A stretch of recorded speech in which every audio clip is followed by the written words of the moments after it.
mau mendengar firman Tuhan dan mau melakukan firman Tuhan itu dalam kehidupan kita hari lepas hari. Dari firman Tuhan ini saya beri tema untuk kita renungkan bersama-sama, yaitu Tuhan adalah benteng hidup yang sempurna. Tuhan adalah benteng hidup yang sempurna. Ya, saudara dikasih oleh Tuhan Yesus, selama berabad-abad manusia membangun benteng untuk melindungi diri dari ancaman musuh serta menjaga keamanan wilayah yang dia tempati. Dan itu sudah diterapkan oleh sebuah kerajaan yang ada di dalam peristiwa sejarah. Ya, kerajaan yang ada khususnya di wilayah Nusantara atau di negara Indonesia di masa lampau itu membangun benteng yang berupa bangunan tembok untuk melindungi wilayah kerajaannya, ya, supaya itulah untuk terhindar dari serangan musuh-musuhnya. Saudara dikasih Tuhan Yesus, kita sebagai pengikut Tuhan Yesus, kita perlu menjadikan Tuhan Yesus sebagai benteng kehidupan iman kita, benteng kehidupan rohani kita. Bagaimana caranya supaya kita dapat menjadikan Tuhan Yesus sebagai benteng hidup kita yang pastinya melindungi kita? Kita adalah manusia yang tidak bisa lepas dari berbagai masalah dan ancaman selama kita hidup dalam dunia ini. Ancaman yang bisa berupa fisik, bisa juga ancaman bersifat roh. Ya. Kalau ancaman berupa ancaman yang berupa fisik itu biasanya penyakit. Kalau ancaman berupa roh itu biasanya serang kuasa roh jahat.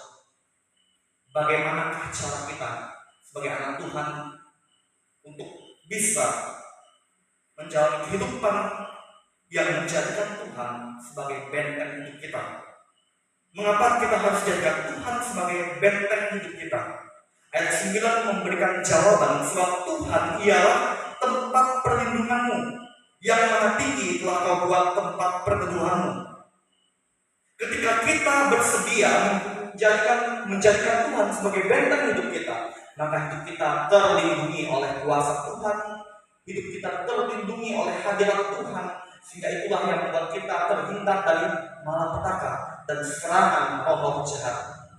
Saudara yang kasih Tuhan Yesus, peperangan kita yang sebenarnya selama kita hidup di dunia ini bukan melawan darah dan daging, tapi apa? Melawan penguasa-penguasa di udara. Penguasa-penguasa di udara itu adalah roh-roh jahat. Oleh karena itu, kita sebagai anak Tuhan, jangan anggap iblis tidak ada di sekitar kita. Setan itu ada di sekitar kita. Bahkan setan tidak suka lihat anak Tuhan selalu mendekat kepada Tuhan. Ketika iblis setan yang ada, anak Tuhan yang jarang ibadah, malas ibadah, alainya untuk mau terlibat pelayanan gereja, itu setan iblis paling senang itu, paling senang. Ya. Tetapi kita kalau bersungguh-sungguh hidup melekat kepada Tuhan, kalau kita sungguh-sungguh mau dekat kepada Tuhan, iblis akan berusaha dengan berbagai cara untuk membuat kita malas mendekat kepada Tuhan. Bisa lewat kelemahan tubuh, bisa lewat serangannya yang berupa sakit penyakit, bisa kalau ada celah. Kalau sempat kita buka celah untuk setan menyerang kita, ya, saudara Kristus Yesus, ini adalah sesuatu yang sangat serius. Oleh karena itu, jadikan Tuhan sebagai benteng hidupmu, tempat perlindunganmu. Dengan cara apakah engkau menjadikan Tuhan sebagai tempat perlindunganmu? Saya kembalikan untuk saudara sekalian dalam ayat 14, yang hatinya melekat kepada Tuhan. Hati kita harus melekat kepada Tuhan dalam ayat 14a.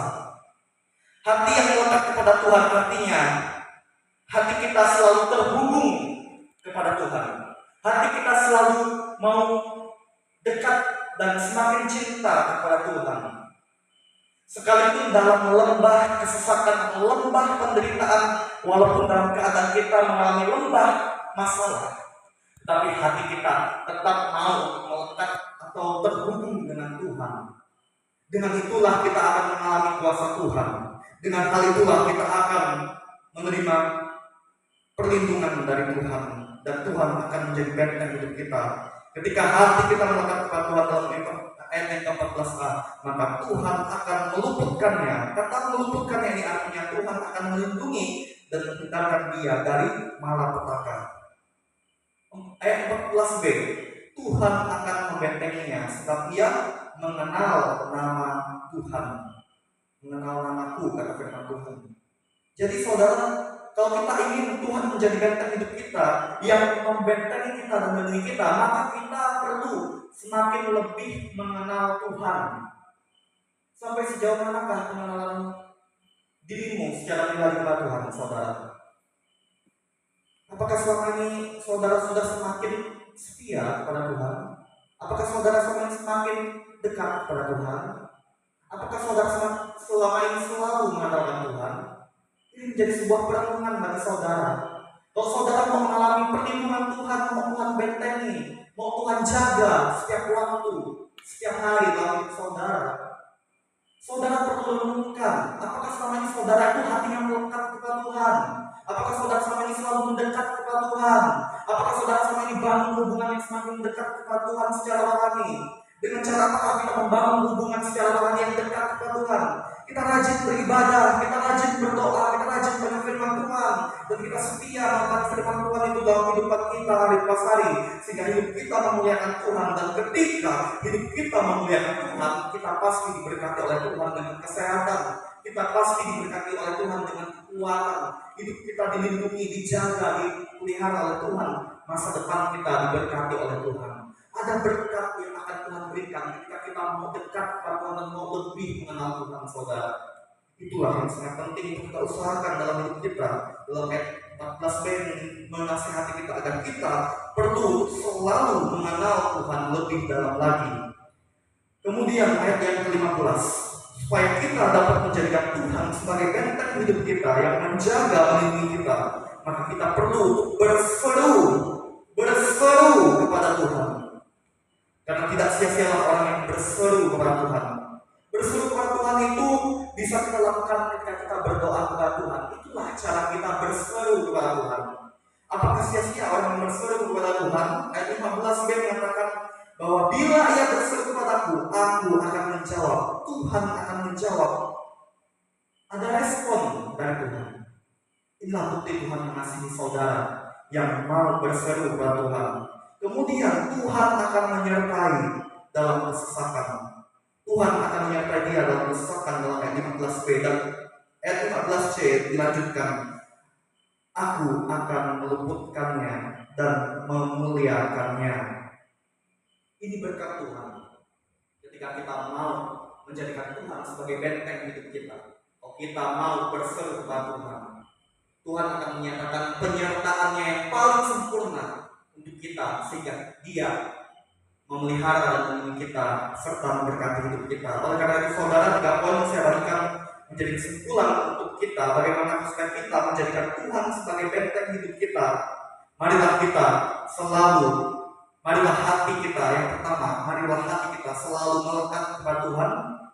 Kemudian marilah kita selalu mengenal Tuhan lebih dalam lagi. Dan yang ketiga, marilah kita selalu dengan tekun berseru kepada Tuhan.